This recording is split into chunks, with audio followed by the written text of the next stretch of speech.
Oh, this feels quite intimate, doesn't it? I get to be the one lying down on the pillow, and it looks like I'm the one with ME when I'm not. I'm just tired and lazy because it's Sunday. And last night we watched the night before. I don't know. I'm confused. Night before maybe we watched the documentary Unrest by Jennifer Brea. And I think her partner's Omar, which it's a wonderful name, and it really suited him too. It's a lovely documentary in many respects, kind of from where we are. It's quite validating, and it, in some strange way, makes you feel part of this kind of like larger family around the world of people that suffer from this awful disease. But it brought up lots of thoughts, and so as usual, I've been kind of. Well, actually, no, I haven't been prodded into talking about it. I volunteered willingly. I didn't have to use the thumb screws. Probably should have had a shave and stuff like that. But yeah, hey, what the hell? I've been cutting wood. So what came up in that for me? I'm sort of thinking through. One of the biggest impact I think it had on me was looking at some of the people who suffer from ME and the things that were happening to them in people, just being so exhausted they couldn't move from off the ground. And in particular, one young lady beautiful young lady from England who had ME since her teenage years and was so upbeat, but sort of some of the things that she suffered as well. Particularly the kind of dystonic storm type seizures, and it was quite harrowing and at first, and looking and thinking, oh my God, you poor thing, that looks bloody awful, and it's really hard. And then having this kind of realization hit that, well, wait a sec, that happens to us too, and it all seems so normal now. and, catching cups of coffee that go flying across the room every now and again, and just sitting there thinking, yeah, is my wife dying and things like that. When actually now I know when those seizures happen, I know what to do and where I'm at and how we sort of just safely ride that out. And so And it was the same as, like, she had just exerted herself sitting up. Yeah. And her father was with her, wasn't he? And then he knew she slumped, like it happens to me. Yeah, I know. I know when it's going to happen too. Yeah, Yeah, and she lay down, and I it was unexpected. I didn't expect her to have a dystonic storm. And when I saw that, it was like, oh my God, that's like her normal too. Yeah. Well, yeah. So for me, anyway, it was just, it was like definitely, it was like, oh, that's terrible. Oh, wait a sec, we go through that too. So I think the other big thing around it also was when there was a situation when Jennifer she'd overexerted herself, I think, for a reunion and just or something, and then just collapsed. And in poor Omar, this is obviously a fairly new thing, and Omar didn't really know what to do, and he was kind of beside himself because Jennifer couldn't communicate at all, and I know that feeling, and that ties in with that whole sort of dystonic storm seizure type thing, because that's exactly how I felt the first time that happened. And it was, what the hell's going on? Are you having a seizure? Are you having an epileptic fit? Are you having a stroke? Are you fighting for breath? And Bernice was not able to communicate to me what was going on. And in the end, I just kind of held her hand until it passed, and I managed to get out of her squeeze my hand if I need to call an ambulance, and she didn't. So I thought, well, all right, we better try that one the other way round, eh? So, squeeze my hand if you don't need an ambulance, and fortunately she squeezed my hand, and that was as much as we could get. But I was scared stupid at that time. I think that was some time ago now, and I think I've learnt since then to just sort of run a quick systems check when something new like that rears its ugly head. And it does with this disease. Every now and again, this whole new symptom just pops in, and you're kind of thinking, well, is this going to be one of those things that happens for 2 or 3 days and then goes away and just comes back intermittently, or is this just a whole new feature that's going to be ongoing?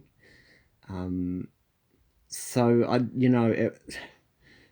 I took some, I don't know, some reassurance from it all that there's so many other people going through this, and it was reassuring to see others dealing with it in a similar sort of way, and everybody recognizing that there's no superhumans in all this. We're all fallible, and that was it on that bit. There were some other sort of key points in it for me. One of which was there was a place where or a part where Jennifer was beside herself because she felt that she was stopping her partner from being all they could be, and we've been through that. I'm quite sure that a lot of other couples go through that. It's a normal reaction, I think, for a person who is sick in that way to go through because of their love for their partner. Of course, in the partner's position, it's like, well, no, actually, you're not. And I'll be honest. When this first all came on, it took some adjusting to, and whilst I didn't realise it at the time, I had to work through some sort of underlying kind of resentments and so on, and work through them, and you need to get past them to carry on. But very much in retrospect, now this has actually been the making of me. It's opened up my eyes to a whole new set of possibilities about who I could be and what I can be, and what my capacity to love and to nurture is. So regrets, no. I mean, obviously I wish my wife didn't have this disease for her sake, but not for my sake, for my children's sake, yes. But I have felt we've talked a bit about that, but I do feel often that I am holding the entire family back from what should be normal experiences. Yes, but you can talk about that in your videos. This is my video. Oh. So this is the balancing. So shut up. So yeah. You might be sick, but I'm still telling you to shut up. Yeah, chase me if you can. Yeah. So anyway, back to you. So of course, it's all nonsense. Well, it is, because come on, this has made me who I am. So thank you. Thanks for being sick. You're welcome. I couldn't have done it without you. You're such a shit. I was married to a healthy person. I'd never be this great. Before the phone runs out of space, what did you think? Because you said I was allowed to ask questions. Oh, did I? Yes, you gave me that. So what did foolish. You think about the scientist who sort of spoke up about how buggered our immune systems are? I don't really have a great deal of thought around that one, because that's just just take that as par for the course. We know that it's out there in the research. There might be a lot of people who don't really research it, but I didn't pay much attention to it. Probably, good for the documentary because that gets the message out to people who aren't familiar with this disease, just about how screwed you are when you get it, especially when you get the real sort of severe level. I mean, I looked at the poor guy who was down in the 0.5% mobility, sort of or less area, and my kind of heart broke for him in his family because even though we're in the sort of the 3 to 4%ers, we still have quite a lot of time where, as long as it doesn't require too much input from Bunny, she can spend time with the children. She can still hug the children and talk with them. In that poor bugger, I don't know. It's a pretty shit state of affairs. And when I look at Jennifer and Omar, and I'm thinking kind of about them and their position and the fact that I don't think they have children, I feel so sorry because they probably won't because they, if they can find a way to do it, I think they'd be fantastic parents. But Omar, you're going to have to give up your other interests and jobs, mate. Because looking after a partner and kids if you're renovating a house like we are, it's a very slow renovation process. Let me put it that way. There's not much time for it. But honestly, they would make fantastic parents. I don't, this is a life limiting illness. Let's not be blasé about that. But it's not life ending until you get down into that 1%ers. As long as you've got a good partner. Yeah, well, I'm very lucky in that respect. And that was the real difference in people's experiences of this. I mean, there was a sort of the young girl. I just honestly, I said it at the time. I was just struck by what a beautiful girl. I think I said that to Bernice at the time. Yes. No, don't remember. Yeah, she has something beautiful about her. She had this outlook on life that was still full of hope and was fantastic. So I hope she finds someone else that cares as deeply for her and sees that in her as her parents and her sister. So I kind of left the film with having good wishes for all those people too, because there was a lot of joy in there. I'm not sure that came through quite so well, but there was some grace and some beauty and some dignity portrayed by the people in that film. And I think, as debilitating as this illness is, those are the things that save people's minds going through it. Well, that's it. I mean, the girl she said she survives because she has such good imagination, and she imagines herself out on the barrier reef and things like that. And I